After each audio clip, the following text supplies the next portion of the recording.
Le calendrier araméen suit les cycles lunaires et chaque mois démarre avec la nouvelle lune. Hier, c'était donc la nouvelle lune, le 10 mars, et le mois de Hadar, le deuxième mois de Hadar, a commencé. Hadarta, en araméen, ça veut dire la force, la puissance, la gloire, la splendeur. Donc, le mois de Hadar, c'est un mois particulièrement auspicieux. Et il se trouve que vu qu'on est dans une année bissextile, c'est le deuxième mois de Hadar, il y en avait déjà un le mois dernier, et on dit que c'est l'année qui est enceinte, qui est porteuse d'énormément de bénédictions. Et ça tombe très bien, puisque le mois de Hadar, c'est un mois qui est associé à la joie, à l'abondance, aux bénédictions, à la fertilité sous toutes ses formes. Ce mois de Hadar, il est dans le signe du poisson, Dagim, qui est un signe de bénédiction, qui est un signe de fertilité, de quelque chose qui porte ses fruits, et qui est aussi un signe d'union, de fusion avec l'un. Effectivement, l'élément eau, qui est un des éléments qui portent la vie, qui est à l'origine de la vie, c'est aussi l'élément de l'interdépendance, l'élément qui nous relie les uns aux autres, et l'élément qui fait de nous des frères et sœurs, et l'élément qui nous relie en continu avec l'unité. Alors ce mois de Hadar, il vient nous inviter à mettre de la joie dans notre quotidien.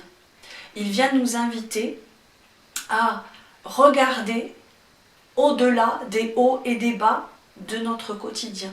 Il vient nous rappeler que, au-delà de tous ces changements, des circonstances extérieures, eh bien, il y a une chose qui reste inchangée, inaltérable, c'est notre véritable nature, c'est notre véritable essence, et notre véritable nature, elle est faite de joie et elle est reliée à l'unité. Pendant le mois de Hadar, nous sommes invités à poser un autre regard sur les circonstances extérieures qui nous paraissent un petit peu difficiles. Et peut-être nous souvenir que dans ces moments difficiles, c'est là que notre impuissance est une porte d'accès, est un portail vers le divin. Car c'est quand nous nous abandonnons à notre impuissance que nous acceptons de lâcher le contrôle, que nous acceptons de ne pas être aux commandes et que nous nous en remettons au divin pour nous apporter les réponses. Ainsi, pendant ce mois de Hadar, nous sommes invités à rendre plus tangible notre relation au divin, notre mise en mouvement pour aller de manière active dans cette relation avec le divin et pour abandonner notre ego à la guidance du divin. Cet aveu d'impuissance dont je parlais, c'est aussi la porte de notre désir, car quand nous sommes obligés de lâcher le contrôle par les circonstances extérieures, eh bien c'est là que peut émerger notre désir du divin, notre désir de l'absolu, notre désir de la guidance. Et ce désir, cette flamme, dans les Écritures, il est associé à Huba, Huba qui est le désir ardent, qui est la flamme, l'étincelle divine à l'intérieur de nous, et qui est relié à l'épisode où Moïse se retrouve devant le buisson ardent, qui symbolise cette flamme, cette étincelle divine à l'intérieur de lui, qui va lui permettre d'avancer d'avancer dans l'inconnu, d'avancer malgré les circonstances difficiles, grâce à sa foi, grâce à son désir qui pulse à l'intérieur de lui. Le mois de Hadar, c'est un mois parfait pour nous relier à ce qu'est notre véritable richesse, notre véritable abondance, qui se trouve non pas dans toutes les possessions extérieures que l'on peut accumuler, mais qui se trouve évidemment dans cet espace intérieur où nous pouvons toucher de manière sensible et tangible notre véritable nature.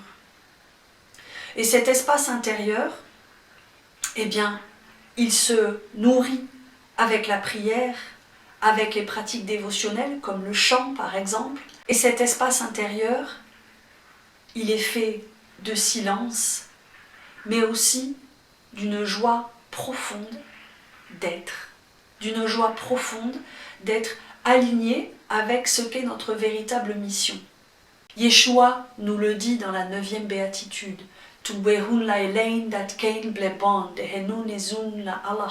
Si tu fais ce qui fait vibrer ton cœur, ce qui est aligné avec ta joie intérieure, avec ton étincelle divine à l'intérieur, eh bien tu verras l'unité partout. Cet espace intérieur de notre véritable nature, c'est le silence, cet espace d'immobilité, cet espace où l'on peut écouter la voix du divin, cet espace qui reste inchangé quelles que soient les circonstances extérieures. Et de cet espace de silence, de cette reliance à la guidance, de cet abandon de l'ego, peut advenir une joie profonde, une joie réelle.